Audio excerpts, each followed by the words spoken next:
So a few weeks ago, I had a very interesting thing happen to me.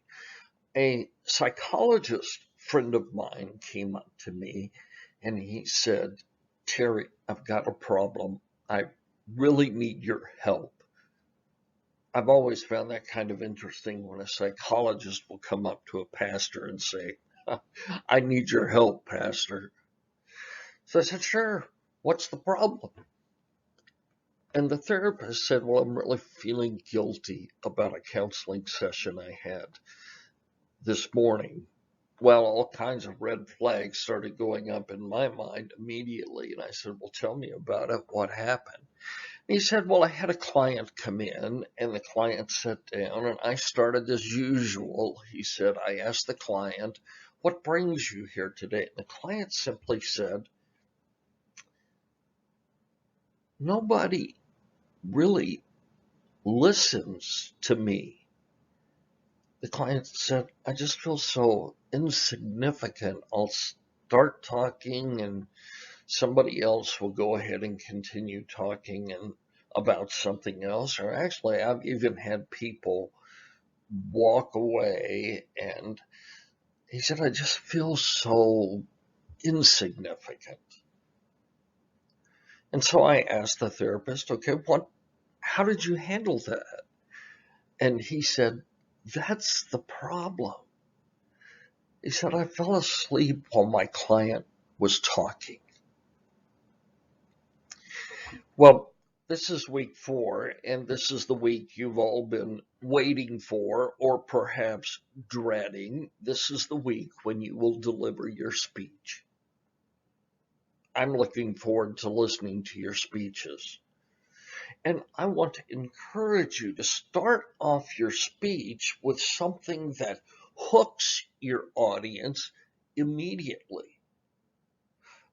Don't get up there and say, my name is Nearwell Snodgrass, and I really feel uncomfortable doing this, and I don't really know what I'm doing. I've never spoken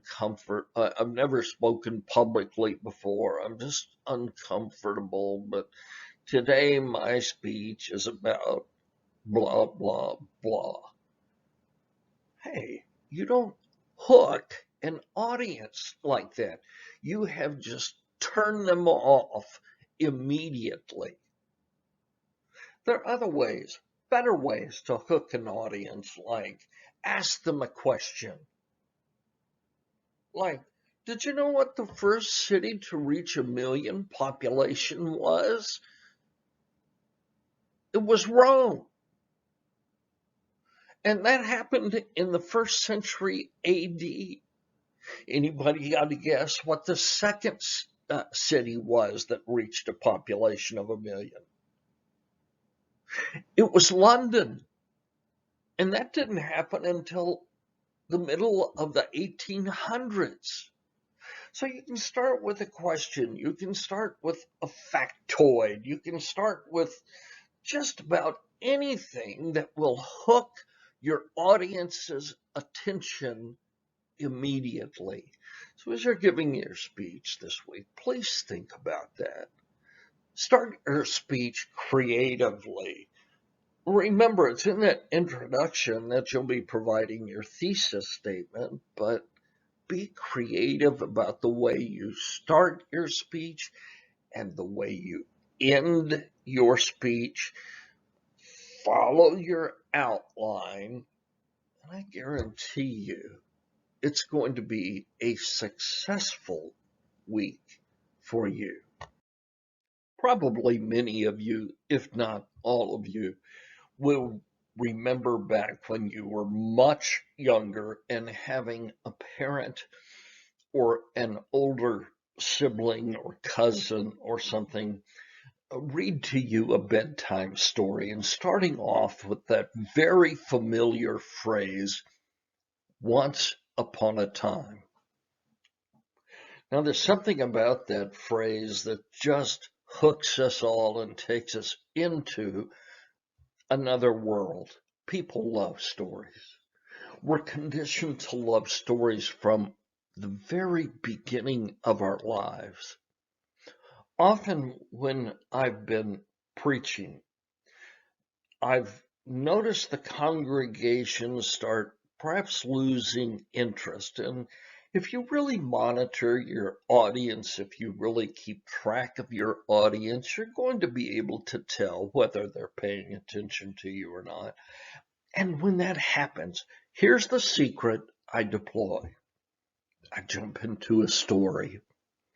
It may not be once upon a time, but it's a story.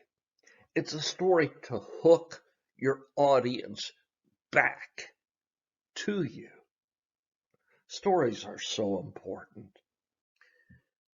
But before I finish this video, I want to go back to the story that I started with, the story about my friend, the psychologist, who came to talk to me about a problem. The problem was that he fell asleep during a counseling session. Now, there was a purpose in starting this video with a story. I could have simply said, hello students, welcome to week 4. Here's what you're going to be doing this week. Blah, blah, blah, blah, blah, blah. And you know what? All of that would have been appropriate in a video of this nature. But I started with a story that I hope grabbed your attention. Because you know what? That's the power of story. To grab people's attention, to hook their focus, and to bring them in to your world. But there are many ways to keep your audience engaged. So let's jump right into this with both feet and let's just have a good time. Take some of the pressure off and just decide that you're going to enjoy this. But enjoy it from the very beginning of your speech. Start with your story or whatever it is that you're going to start with, and engage your audience from the moment you begin.